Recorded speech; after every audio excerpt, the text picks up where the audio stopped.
সেই বুখারীতে এসেছে আল্লাহ তাআলা কিয়ামতের দিন সাইয়েদনা নূহ আলাইহিস সালামকে বলবেন, নূহ তুমি কি দাওয়াত পৌঁছিয়েছো তোমার উম্মতের কাছে?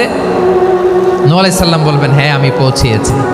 এবার নূহের উম্মতকে আল্লাহ জিজ্ঞেস করবেন, এ নূহের উম্মতেরা তোমাদের নবী নূহ কি দাওয়াত পৌঁছিয়েছে? নূহের উম্মত বলবে, না আল্লাহ, আমাদের কাছে কোনো সতর্ককারী আসে নাই, কোনো নবী টবি আসে নাই, কোনো দাওয়াতও আমরা পাই নাই, আপনারাও চিনি নাই, জান্নাতও চিনি নাই, জাহান্নামও চিনি নাই। নূহ আলাইহিস সালাম বিপদে পড়ে যাবেন। তখন আল্লাহ বলবেন, নূহ তুমি বললা পৌঁছিয়েছো, তোমার উম্মত বলে কিছু পায় নাই। নূহ তোমার কি কোনো সাক্ষী আছে?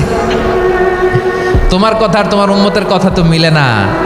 তুমি বললা তুমি আমার নির্দেশনা দাওয়াত পৌঁছে দিয়েছো, কিন্তু তোমার উম্মত বলে পায় নাই। নূহ তোমার পক্ষে কোনো সাক্ষী আছে? নূহ আলাইহিস সালাম বলবেন, আছে। কে?